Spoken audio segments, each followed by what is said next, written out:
طرفي النهار وزلفا من الليل إن الحسنات يذهبن السيئات ذلك ذكرى للذاكرين.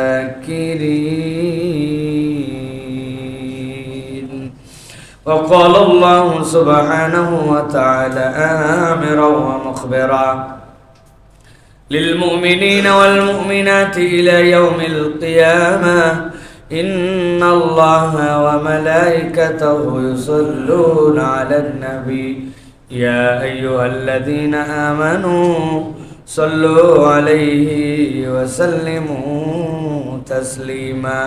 اللهم صل على محمد وعلى آل محمد كما صليت على إبراهيم وعلى آل إبراهيم إنك حميد مجيد.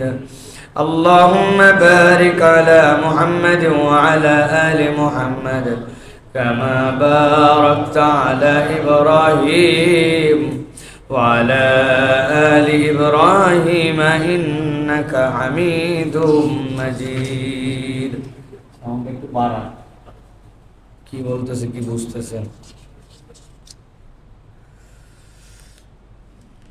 আলহামদুলিল্লাহ, আল্লাহ রাব্বুল আলামিনের কাছে শুকরগুজার হচ্ছি যে আল্লাহ রাব্বুল আলামিন আমাদেরকে লক্ষ কোটি মানুষের মাঝ থেকে আলাদা করে দৌলতে ঈমান দান করে আল্লাহ রাব্বুল আলামিন তার জিকির করার জন্য আল্লাহ রাব্বুল আলামিনের ঘরে আমাদেরকে আগে ভাগে আসার বসার তৌফিক, যোগ্যতা, সুস্থতা, মন মানসিকতা, পরিবেশ পরিস্থিতি দান করলেন। এজন্য আল্লাহ রাব্বুল আলামিনের কাছে তারই শেখানো কালিমাতুশ শুকর আদায় করছি। সকলে পড়ছি আলহামদুলিল্লাহ। দরুদ এবং সালাম বর্ষিত হোক মানবতার মহান মুক্তির দূত আকায়ে নামদার তাজদারে মদিনা আপনার আমার প্রিয় রাসূল জনাবে মুহাম্মদুর রাসূলুল্লাহ সাল্লাল্লাহু আলাইহি ওয়াসাল্লামের প্রতি। সম্মানিত হাজিরিন, আজকের এই জুমা পূর্ব সংক্ষিপ্ত অধিবেশনে আমরা রাসূলুল্লাহ সাল্লাল্লাহু আলাইহি ওয়াসাল্লামের জীবন থেকে তার দেখিয়ে দেওয়া অনুপম নমুনায় বিষয়বস্তুর কোনো অভাব কিয়ামত পর্যন্ত নেই, কিন্তু এগুলোর মাঝ থেকে কয়েকটি বিষয় যেগুলো আমাদের মাঝে নেওয়া এবং যেই নেওয়ার দ্বারা আমরা সাধারণ মানুষ থেকে অসাধারণে পরিণত হতে পারি, এরকম কিছু গুণাগুণের কথা আজকে আমরা সংক্ষিপ্ত সময় আলোচনা করার জন্য চেষ্টা করব। আল্লাহ যেন এই গুণগুলি দ্বারা আমাদেরকে আলোকিত মানুষ হওয়ার তৌফিক দান করেন। রাসূল সাল্লাল্লাহু আলাইহি ওয়াসাল্লামের সিরাত পড়া কেন জরুরি? কেন রাসূলুল্লাহ সাল্লাল্লাহু আলাইহি ওয়াসাল্লামের জীবনই একমাত্র আমাদের কাছে পঠিতব্য এবং একমাত্র আমাদের কাছে এখান থেকেই নেওয়ার আদর্শ? কেন? কেননা পৃথিবীতে আর কোনো মানুষের জীবন বৃত্তান্ত এইরকম ভাবে সংরক্ষিতও নাই, আর যেই সংরক্ষিত আছে সেটার মধ্যে এরকম অনুপম কোনো গুণাবলীর বর্ণনাও নাই। পৃথিবীতে হাজার হাজার মানুষের জীবনী আছে, কিন্তু কোনো মানুষের জীবনী একদম আদ্যপান্ত আপনার আমার কাছে অথেন্টিক সূত্রে ক্রস এক্সামিনের মাধ্যমে সংরক্ষিত নাই। এমনকি মুহাম্মদ সাল্লাল্লাহু আলাইহি ওয়াসাল্লাম ছাড়া কোনো পয়গম্বরের জীবনীও আদ্যপান্ত আমাদের কাছে সংরক্ষিত নাই। একমাত্র আছে যেটা, তিনি হচ্ছেন মুহাম্মদ সাল্লাল্লাহু আলাইহি ওয়াসাল্লাম। তার জীবনের শুরু থেকে শেষ সব কিছু আছে এবং সেটা বিশুদ্ধ সূত্রে। এরকম না আপনার হিরো, যে আপনার হিরোর কাছে যখন আপনি ওই ইতিহাস লেখেন তখন আপনার হিরোর উজ্জ্বল দিকগুলো লেখেন, কিন্তু আপনার হিরোর বাজে দিক কোনোদিন লেখেন না। লেখছেন আপনারা কোনোদিন? আমরা বাস্তবিক দৃষ্টান্তে যদি বলি যে ধূমপান, তারপরে চুরুট খাওয়া, এইগুলা কি ভালো দিক না খারাপ দিক মানুষের? তো আমরা আমাদের শেখ মুজিবুর রহমান বঙ্গবন্ধু বলি, অনেক গুণাগুণ তার আলোচনা হয়, কিন্তু উন্মুক্ত জায়গায় উনি চুরুট খাইতেন, ধোঁয়া টানতেন, এটা কিন্তু তার কোনো জায়গায় বলা নাই যেটা তার একটা খারাপ গুণ ছিল। ভালোগুলা বইলে যা না তার থেকে বাম্পার ফলন, কিন্তু খারাপগুলার উল্লেখ নাই, ঠিক না ভাই? যদি খারাপগুলার উল্লেখ করারও সাহস থাকতো তাহলে কতকগুলা বইকে নিষিদ্ধ করা হতো না, সেই বইগুলো তাহলে বাজারে থাকতো। কিন্তু মুহাম্মদ মুস্তাফা সাল্লাল্লাহু আলাইহি সাল্লাম, এটা তো কম্পেয়ার করার মতোই না, নাউজুবিল্লাহ। তো বোঝানোর জন্য বললাম, তার জীবনের কোনো কিছু কোনো জায়গার থেকে গ্যাপ নাই, সব কিছু বান্দার কাছে জানানো, আর বান্দা তার মধ্যে থেকেই সৌরভ খুঁজে পায়। কিয়ামত পর্যন্ত যদি নবী করিম সাল্লাল্লাহু আলাইহি ওয়াসাল্লামের জীবনী চর্চা হয়, এই জীবনের চর্চার দিক কখনো শেষ হবে না। সুবহানাল্লাহ। কে বলছে এটা? আল্লাহ। কে বলছেন? ওয়া ইন্নাকা লাআলা খুলুকিন আযীম। যার প্রশস্ততা মাপতে পারবা না সেটাই আযীম, যার গভীরতা অনুভব করার কোনো যন্ত্র নাই ওটাই আযীম। তুমি মাপতে পারো দুধের মধ্যে পানি আছে না নাই? বলছে কোনো পানি মিশাই নাই, কেবল বালতিটা ধোয়ে একটুখানি দিছিলাম, ওই বালতির যেন দুধগুলো নষ্ট না হয়। ল্যাক্টোমিটার ভিতরে দিছে, আপনি যে কেইসা ধান্দাবাজ, আসলে বালতি ধোয়ার নাম করে আপনি আধা লিটার পানি মিশাইছেন, এটা বের হয়ে যাবে, ঠিক না ভাই? কারণ ওইটার একটা মিটার আছে, ল্যাক্টোমিটার। জ্বর কত মাপছেন, থার্মোমিটারে ধরা পড়ে গেছে। প্রেসার কত মাপছেন, উপর নিচ আপনার চলে আসছে। কিন্তু আল্লাহ গ্যারান্টি দিচ্ছেন, আমার হাবিবের চরিত্র এমন সুমহান, পৃথিবীর কোন ব্যারোমিটারে, পৃথিবীর কোন নীতিতে এটা মেপে শেষ করা যাবে না। কিয়ামত হয়ে যাবে, মুহাম্মদ সাল্লাল্লাহু আলাইহি ওয়াসাল্লামের গুণাগুণ শেষ হবে না। সুবহানাল্লাহ। তাহলে সেই মানুষ, সেই মহান ব্যক্তি, তার গুণের কোনো শেষ নাই। কিন্তু আফসোস আর দুঃখ, আমরা বহু কিছু পড়ি, কিন্তু মুহাম্মদ সাল্লাল্লাহু আলাইহি ওয়াসাল্লাম আমাদের কাছে পঠিতব্য বিষয় নয়, আমরা নিজেরাও পড়ি না। ওলামায়ে কেরাম, তালেবে ইলম কত কিছু পড়ে, সুসাহিত্যিক হওয়ার জন্য উপন্যাস পড়ে, ভালো করে বক্তৃতা শেখার জন্য বক্তৃতার বই পড়ে, সাধারণ জ্ঞান শেখার জন্য সাধারণ জ্ঞানের জেনারেল নলেজ পড়ে।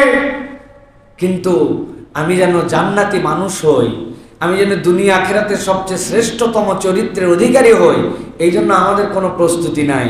আমাদের মুহাম্মদ সাল্লাল্লাহু আলাইহি ওয়াসাল্লামের চরিত্র আমরা পড়ি না। অনেক আলেম ওলামার কাছে, তালেব ইলমের কাছে, যে 15-16 বছরে তার পড়ালেখার জীবনের একাডেমিক ক্যারিয়ার শেষ করছে, কিন্তু বুকে হাত দিয়ে বলতে পারবে না আমি 300 পৃষ্ঠার 200 পৃষ্ঠার মুহাম্মদ সাল্লাল্লাহু আলাইহি ওয়াসাল্লামের একটা জীবনী আদ্যবান্ত পড়ে শেষ করছি, বলতে পারবে না। খালি পড়লেই তো নয়, সকলে যেরকম করে পড়ে, সকলে যেরকম করে পড়ে, পড়াটা তো এরকম করে নয়। প্রত্যেকটা পড়ার পেছনে তো আপনার একটা জিজ্ঞাসা আসতে পারে। জিজ্ঞাসা করেছে মুহাম্মদ সাল্লাল্লাহু আলাইহি ওয়াসাল্লামের শাক্কে সদর, সিনা শাক কয়বার হয়েছিল? কয়বার? আমরা ঠিক মতো জানি না। কোন বয়সে হয়েছিল? যে 2 বার হাদিস দ্বারা প্রমাণিত স্থান দুটা কোথায়? এবার বলেন, এই শাক্কে সদর হওয়ার পিছনে আল্লাহ রাব্বুল আলামিনের কি হিকমত ছিল? কোরআন সুন্নাহ কি ইন্ডিকেশন দেয়? বনু সাদে যখন হয়েছিল তখন তো ছোট ছোট বাচ্চারা বলেছিল কত কুতিলা মুহাম্মদ মারাই গেছে। হালিমা রাদিয়াল্লাহু তাআলা ভয়ে এসে দেখেন রাসূলুল্লাহ সাল্লাল্লাহু আলাইহি ওয়াসাল্লাম বিমর্ষ, চুপচাপ, আর রাখেন নাই। মাত্র 7 দিনের মধ্যে মায়ের কাছে ফেরত দিয়ে আসছেন, না এটা অভিনব শিশু, এই ডেঞ্জারাস দায়িত্ব আমি আর নিতে পারবো না। মুহাম্মদ সাল্লাল্লাহু আলাইহি ওয়াসাল্লামকে প্রেরণ করে দিয়েছিলেন। এই যে প্রত্যেকটার পিছনে যে ইন্ডিকেশন আমাদেরকে কি উদ্বুদ্ধ করে না? থ্রিলার পড়ি, মুভি পড়ি, সাহিত্য পড়ি, কত কিছু দেখি, মুহাম্মদ সাল্লাল্লাহু আলাইহি ওয়াসাল্লাম আমাদের কাছে নাই। একবারও আমরা খুঁজে দেখার চেষ্টা করলাম না রাসূলুল্লাহ সাল্লাল্লাহু আলাইহি ওয়াসাল্লামের জীবনটা থেকে আমার কি নেয়ার আছে। এটা আল্লাহর গ্যারেন্টি। আপনি একই জিনিস যতবার পড়বেন ততবার আপনার কাছে নতুন নতুন বিষয় আবির্ভূত হবে। আমি কতগুলা বইয়ের কথা বলি, তার মধ্যে একটা বইয়ের কথা বলি, ইসলামিক ফাউন্ডেশন থেকে প্রকাশিত ছিল, আখলাকুন নবী সাল্লাল্লাহু আলাইহি ওয়াসাল্লাম। পুরা রাসূলুল্লাহ সাল্লাল্লাহু আলাইহি ওয়াসাল্লামের জীবনটাকে হাদিসের আলোকে আখলাকুন নবীর মধ্যে নিয়ে আসা এত চমৎকার গ্রন্থ। রাহিকুল মাকতুমের কথা আপনারা জানেন। এছাড়াও যেমন ছিলেন তিনি, সালে আল মুনাজ্জিদের লেখা। আচ্ছা, আপনার বাড়িতে উপন্যাস আছে, কার কার নাম বলেন না, দু একজন উপন্যাসিকের। বাংলাদেশের কার আছে? হুমায়ুন আহমেদ, রবীন্দ্রনাথ ঠাকুর, বঙ্কিমচন্দ্র আছে না?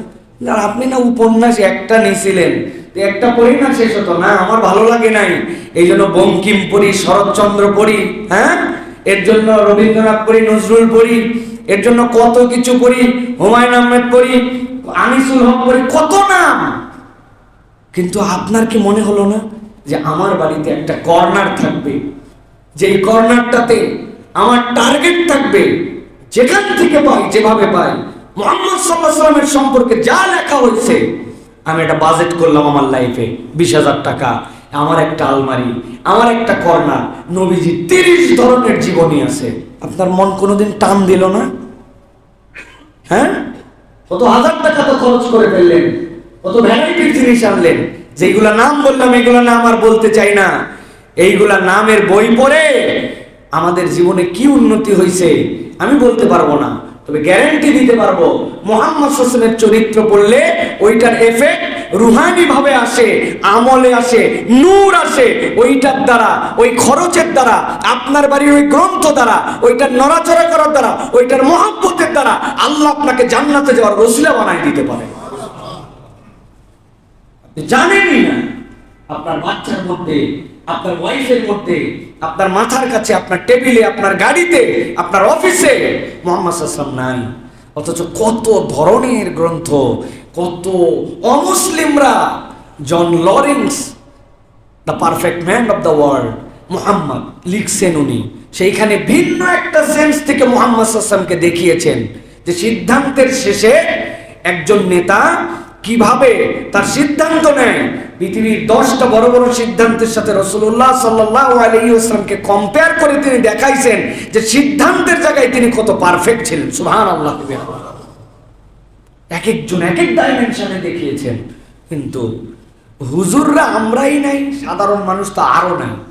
গত বছর আপনাদের কাছে ঘোষণা দেওয়ার পর আমাদের এক ভাই পুরা আমার কাছে এখানে, তাকে আমরা পুরস্কৃত করার কথা ছিল, তিনি পুরা সিনপসিস নবী করিম সাল্লাল্লাহু আলাইহি ওয়াসাল্লামের জীবনীর বর্ণনা করেছিলেন। আমি আপনাদের কাছে আবারও ঘোষণা দিতে চাই, আপনারা যদি 1 মাস, আজকে হচ্ছে আমাদের 13 তারিখ, আজকে আগামী মাসের 13 তারিখে যদি আল্লাহ হায়াতে রাখে, 1 মাস টাইম দিলাম, যে যে বই মন চায় আপনি একটা রাসূল সাল্লাল্লাহু আলাইহি ওয়াসাল্লামের জীবনী কিনবেন, থাকলে আপনি ওইটা পড়বেন, পড়ার পরে রাসূল সাল্লাল্লাহু আলাইহি ওয়াসাল্লামের জীবনী থেকে 5টা দিক ওই বই পুরাটা পড়ে, আল্লাহ সাক্ষী আর কাউকে দরকার নাই, আপনি আপনার নাম জমা দিবেন, আমরা আপনাদেরকে সম্মানিত করব যে আপনি অন্তত মুহাম্মদ সাল্লাল্লাহু আলাইহি ওয়াসাল্লামকে নিয়ে একটু নড়াচড়া করছেন। পারবেন ইনশাআল্লাহ?